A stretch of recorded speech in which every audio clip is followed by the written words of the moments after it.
ladies and gentlemen, and welcome back to Twisted Koi. And you, Lloyd's Koi, I see you. Go over and check out Lloyd's Koi. He is literally a newbie. He's a newbie koi tuber. Go over, give him some twisted love. Tell him the Twisted One sent you. And while we're giving out love, big loves out to Jill and John from Wayside Koi. Not only have I received the first 8 Mark II Twisted Koi mugs, which I'll get onto in a second, but John, bless his heart, sent me his test hat. You shitbag, John. You give me butterfly koi. But I know it's only a tester, and you're going to be custom ones. I want a couple of custom ones. So yep, I see you. But I'm still working at the moment, so it goes around that way. So yeah, go over and check out Jill and John, Wayside Print Design. And we have the Twisted Koi mug, a Mark II. I see you. Yep, so that's the Mark II Twisted Koi mug. So a few of them will be going out. But before I go any further, look at the progress that we've had in the front garden. I mean, I've got a few more bits to do out the back. I'm going to get Jordan down, get him to make up a mortar mix so I can get a layer of bricks down over there. But have a look at this, guys.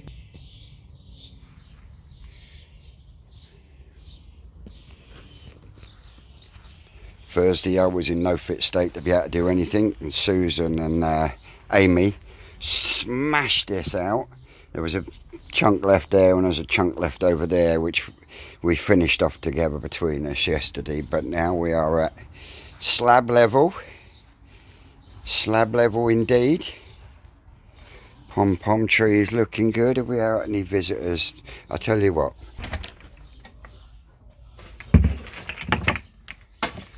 a must, if I don't shut it in the fucking doorway, a must for all pom-pom tree owners.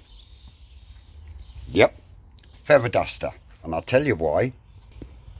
Because spidders like the little gaps. So we go in with the old feather duster and say, sorry, but we are evicting you. You are the weakest link. See, look. Spider webs everywhere, and they're also handy for spider webs that you get on your aces as well. So, top tip. Oh, that feels awful. Don't put it on your neck. But if you're going to have a pom-pom tree, get yourself a feather duster. I've also found it works really well. Look at my hair sticking out of this hat. Look,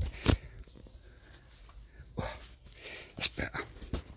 I don't look like I'm trying to take off then.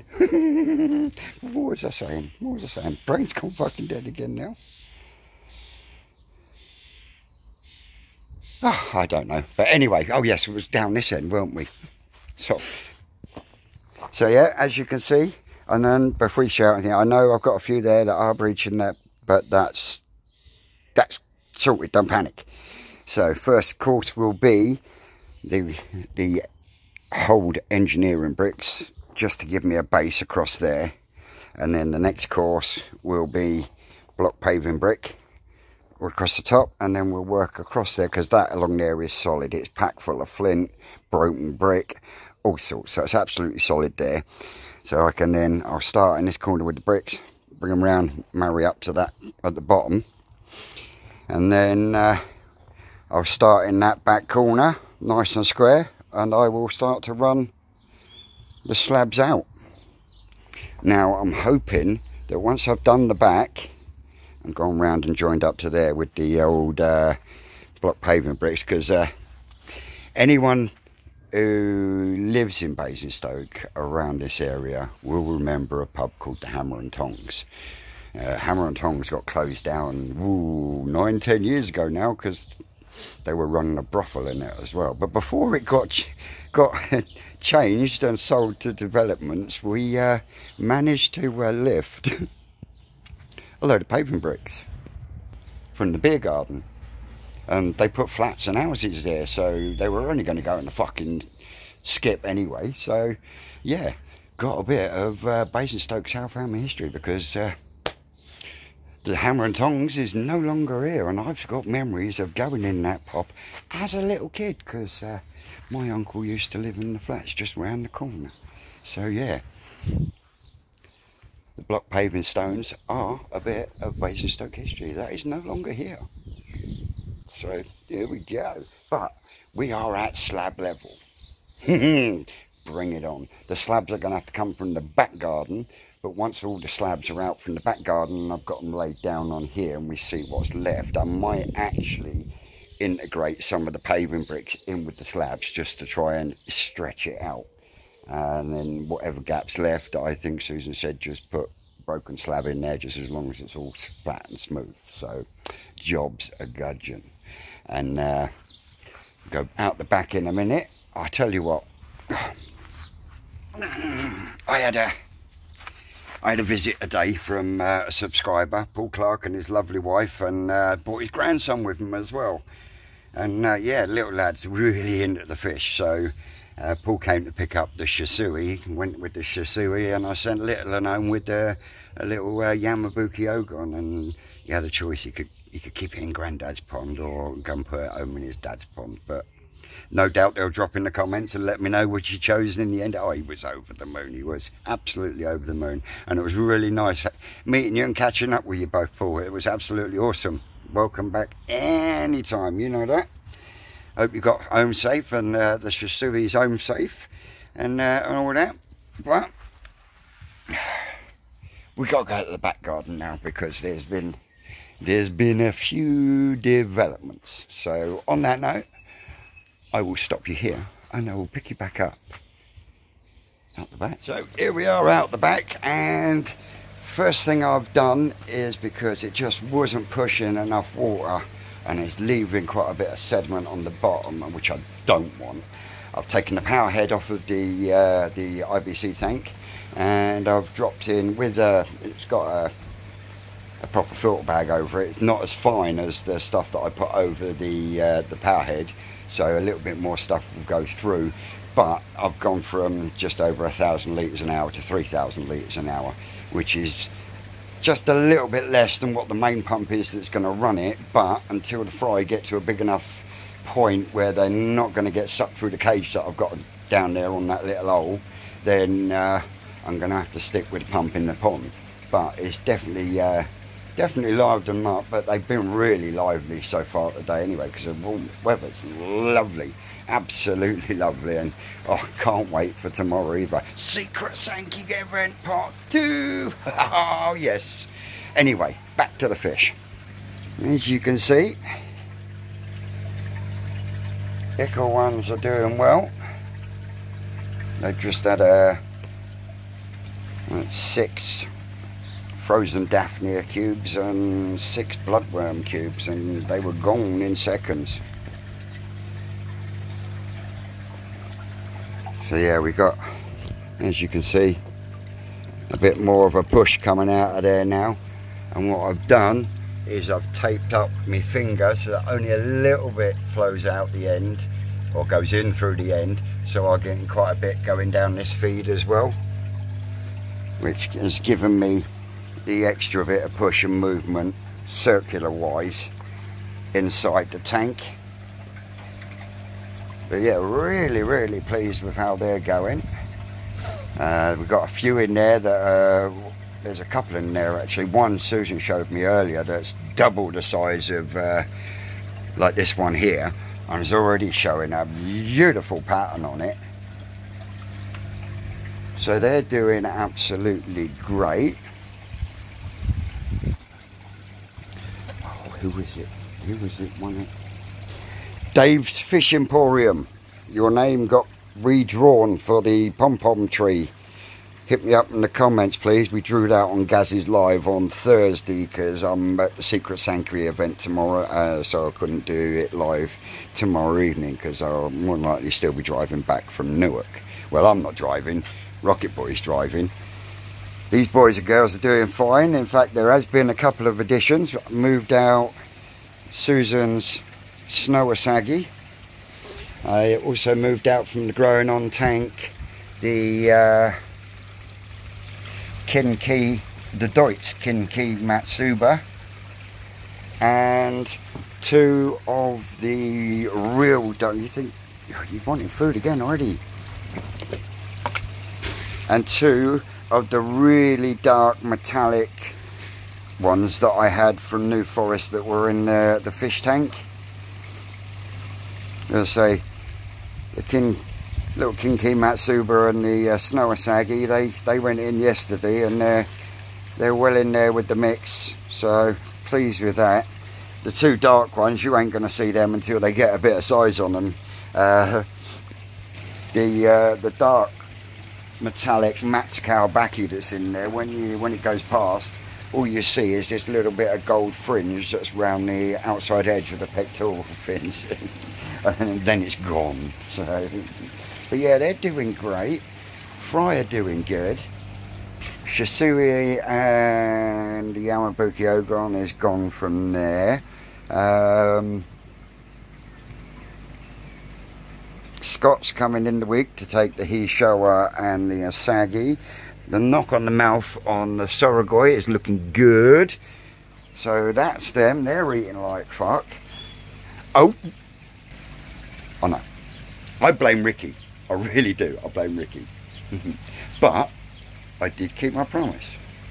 I haven't got another tank fitted in the house with water indoors. If in doubt, move it out.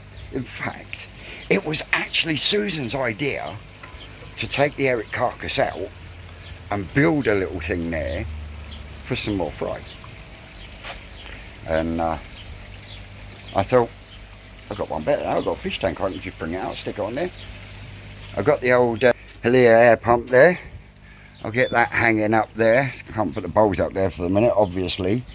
And then I will hang that up there, and we will run this on the sponge filters with the K1 in them. The reason for that is I had a message from my man Ricky, and the spawnings that we did and we videoed have gone that well on the old hatch rate. He's got a lot more than he was expecting, and a lot more than he needs. He said, Vince, did you want some? I said, oh, mate, I can't remember which spawnings we did and we didn't. So he sent me a list, and I think there was 7 or 8 pairings that we done. Me and Susan, between us, we picked 4 different pairings. So we're going to have 50 or 60 of each pairing going to be going in this one.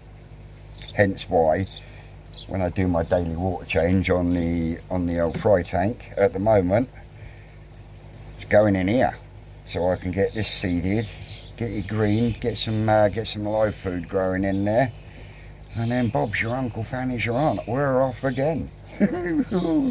Oh yes, can't wait. Can't wait. Come in here. These are doing absolutely grand. The Yamatanishkis aren't really growing much, but the skin condition is looking absolutely lovely.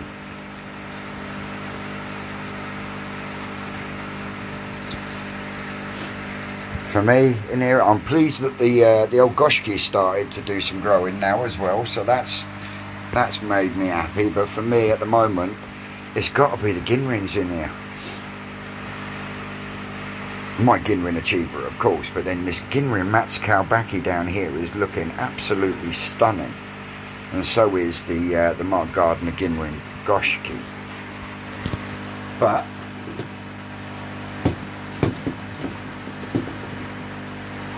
if I can get the front pot open, stay there, don't fall in.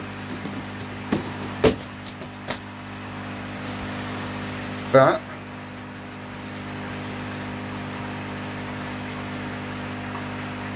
they're going mad for the old Takazumi, and as you can see, the bottom is as clean as a whistle.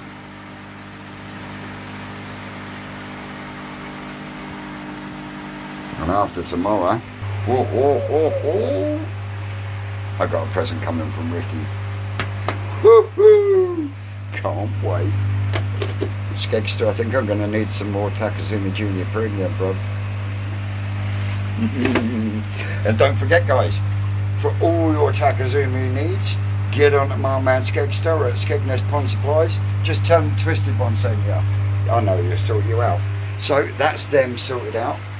Filters and everything are right. Oh, I did have a fucking issue yesterday. Cleaning pods, and I've always noticed that it was always wet round this area, and I was doing something over here, and I knocked this bit here, and it moved. So I was like, oh bollocks! So I had to dump this, and then I had to wait 20 minutes for the area to finish draining and dry up, and then I put a bit of Obi-Wan round inside the socket, put some Obi-Wan over the pipe, pushed it into the job, beaded it up, left it 15 minutes, fired the filter up. Running absolutely perfect now. So, wicked. Absolutely wicked. So, yeah, that's me at the moment. I'm going to wait for it to cool down a little bit before I put any fish in the bowl. And I might even chivvy the boy along and get him to make this mix for me, so I can get at least one row of bricks down.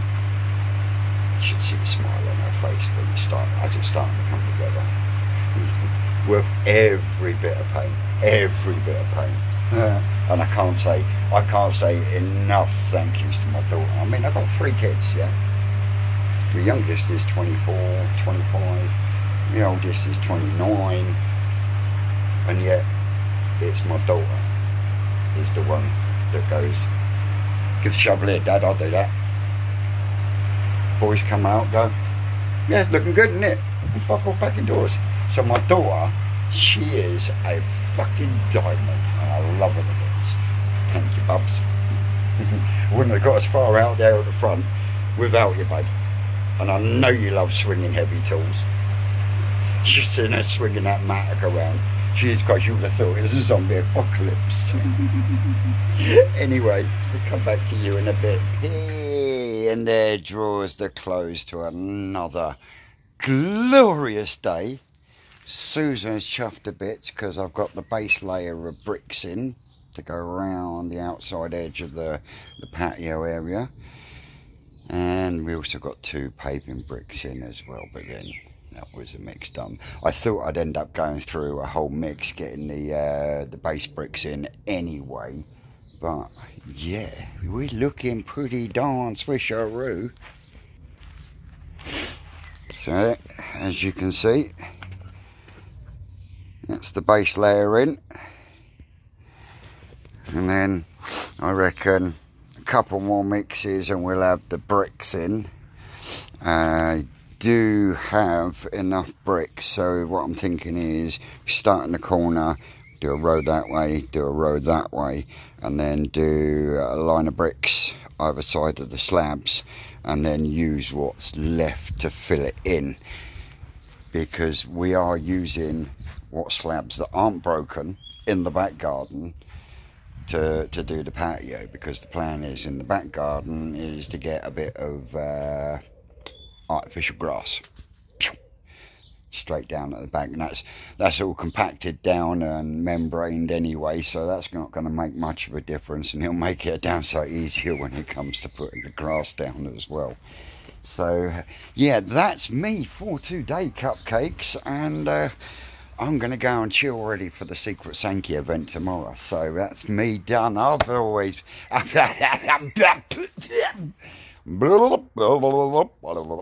start again.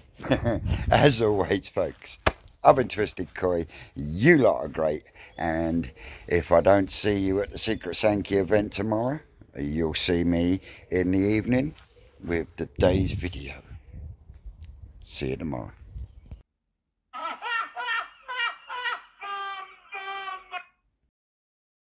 That's all, cupcakes.